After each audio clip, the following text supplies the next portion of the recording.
arena in Arizona, and that 14,000 people were coming to this convention. And I really wanted to get on stage.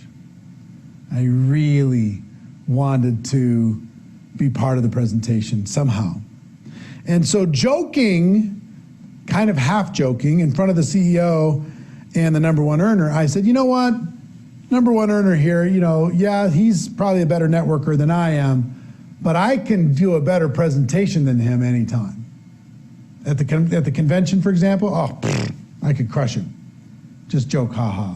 Number one earner laughed, but the CEO went, really? Okay. Tell you what, I'm going to give you both 12 minutes at the convention, and we'll see who can give a better presentation. The convention was 90 days away. We'll see who can give a better presentation. All right, we'll see. I'm going to have some I'm going to pick some judges in the crowd, and we'll let you know who's going to be number one. But good luck.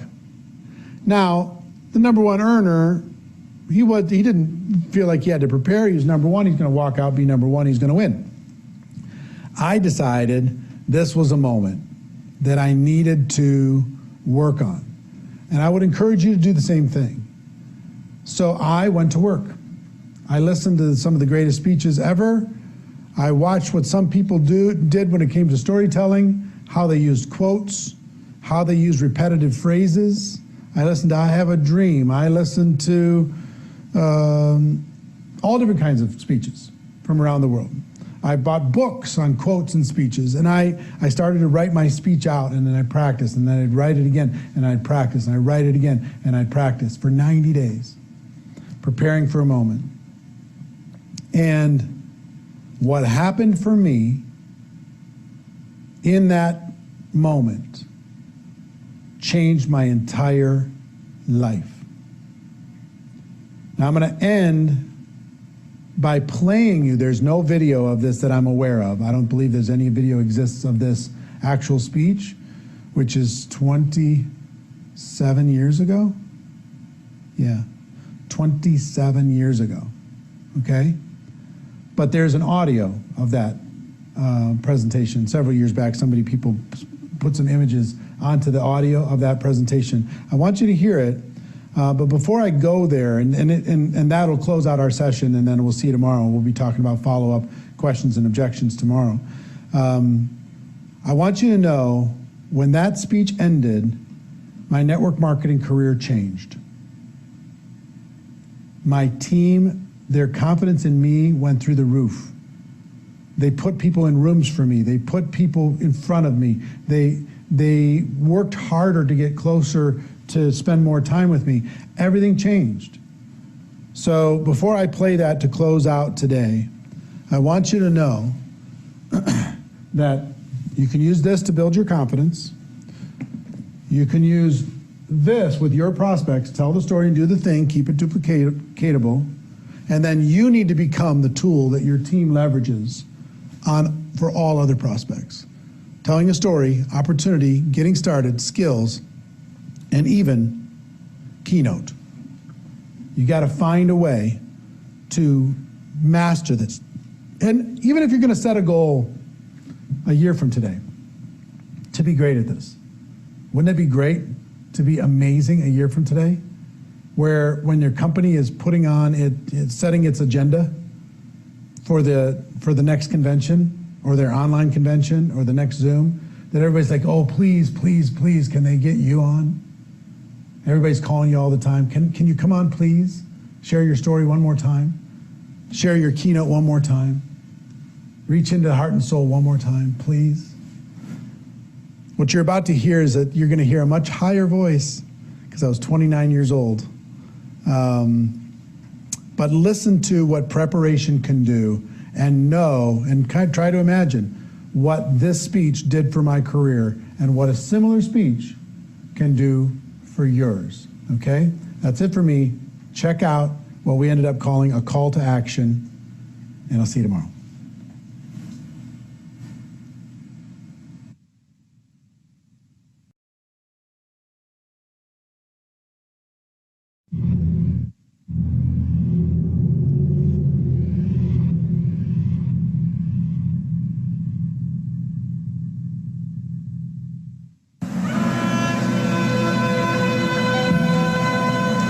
Over 200 years ago, there was a revolution, an American Revolution, an event that literally changed the course of history. It was led by a group of unsatisfied people. People who were tired of being told what they could do and when they could do it. People were fed up with their lack of choices and their lack of personal freedoms. People fed up with their lives being controlled by others. Fed up with being oppressed, fed up with being manipulated. They finally said, enough, I've had it, and I'm not going to live like this anymore.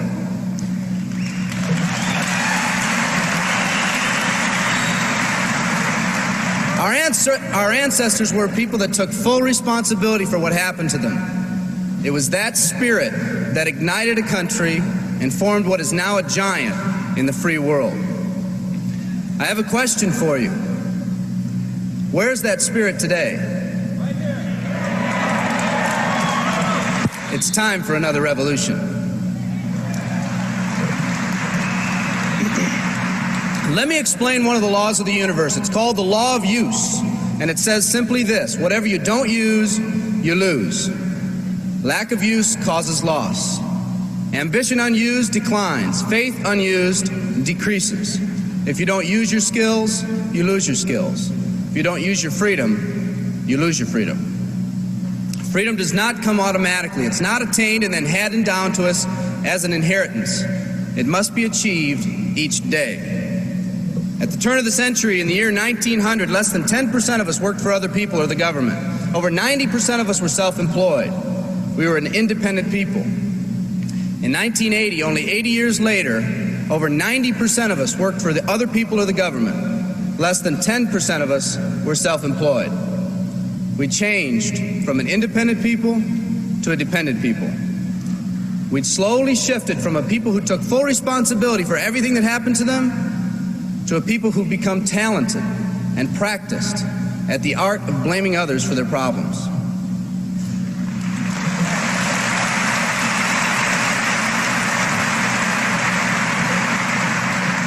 Our giant has fallen asleep. Our forefathers didn't say, who's going to take care of me? They simply said, all I ask is the opportunity to be free and the ability to take care of myself and my family. Today, we elect officials who will, quote unquote, take care of us. We cry out against anyone who dares to ask us to provide more value in the workplace. We do everything we can to spread around the suffering in our society, and yet no one is willing to step up and be part of the solution. We've slowly changed from a society that compensates based on value to a society that compensates based on entitlement and seniority. What we've come to believe is our due. We act as if someone actually owes us a living. Part of this change is due to the dramatic rise of conformity in our society. We're all taught to conform. Incredible pressures are put on us every day to do things, quote unquote, the right way. And yet no one asks the question, is this really the right way? A man once said, I'm just a collection of mirrors reflecting what everyone expects of me. We live our lives to please those around us, and the scary thing is, the people around us are doing exactly the same thing. Psychologist Rollo May calls us outer-directed people. We don't act, we only react.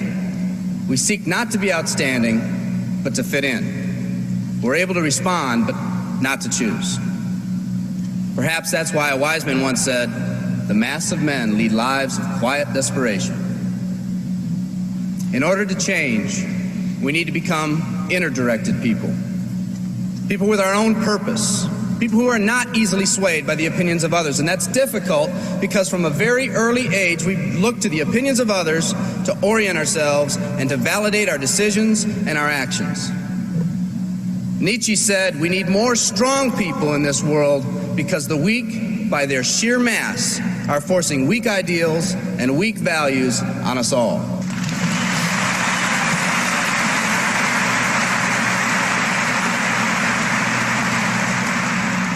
Today's massive social and economic changes are waking this slumbering giant.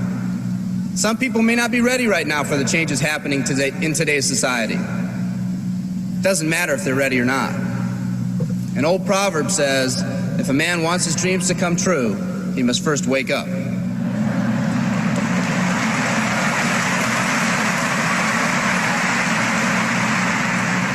I, for one, am glad for the radical changes in our society because I believe that within that crisis, we will find that independent spirit that once pioneered this country. Some of us are finally ready to change. The displacement of our workforce has caused many of us to start searching for something better. Moving products and moving services is our business and our goal, but what we are becoming in the pursuit of that goal is a larger and much more important issue. The rekindling of our independent spirit has more lasting value.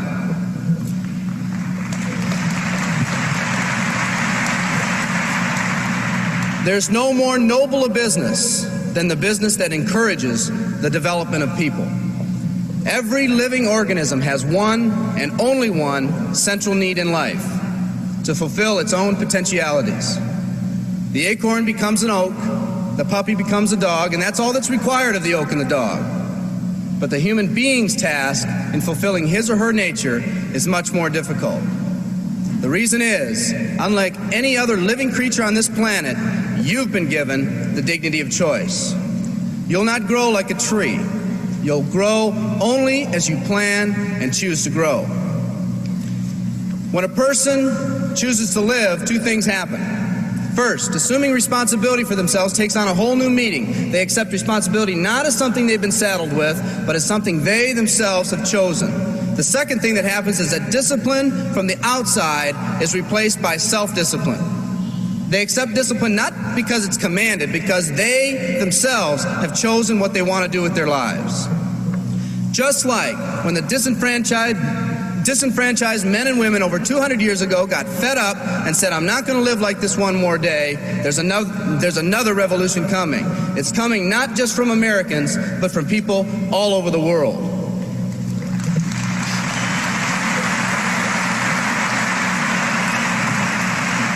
It's coming from people who've been oppressed in meaningless jobs, from people who've been unjustly held back, from people who've been slighted or ignored, from people who've had their hopes crushed time and time again by the circumstances around them, from people who've been playing in a game where the rules weren't the same for everyone, from people whose dreams have almost died by the methodical dripping of negative and pessimistic forces, people who've just been waiting for the right opportunity to present itself, an opportunity that they could hold on to, believe in, a place where people believed in them. I hear the rumbling of this coming revolution every day. The old rules are changing, and society is finally ready for that change. Will people try to persuade you not to rise up? Yes, they will, and sometimes with the best of intentions. But we must fight anyone or anything that tries to influence us against our freedom. And they'll try. Believe me, they'll try.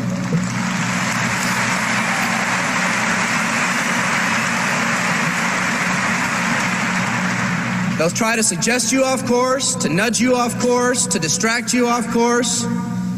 There's another revolution coming, and it's going to be led by a group of unique and courageous people like you.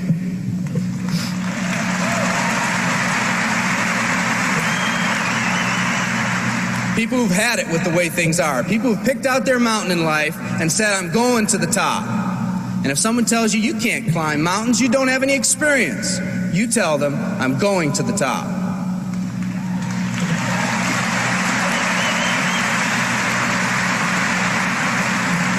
And if your neighbor tells you, "Come on, choose another mountain, that one's too rocky," what are you going to tell them? And if someone tells you, "Let's go over here where it's not so steep," what are you going to tell them? And if someone says network marketing, what are you going to tell them? And if your friend tells you, "Come on, let's climb this one, that one's too slippery," what are you going to tell them? If anyone tells you you can't go up, it's too rocky, too steep, too slippery, you say, "Listen here, I'm going up. You're either going to see me waving from the top or dead on the side. I'm not coming back."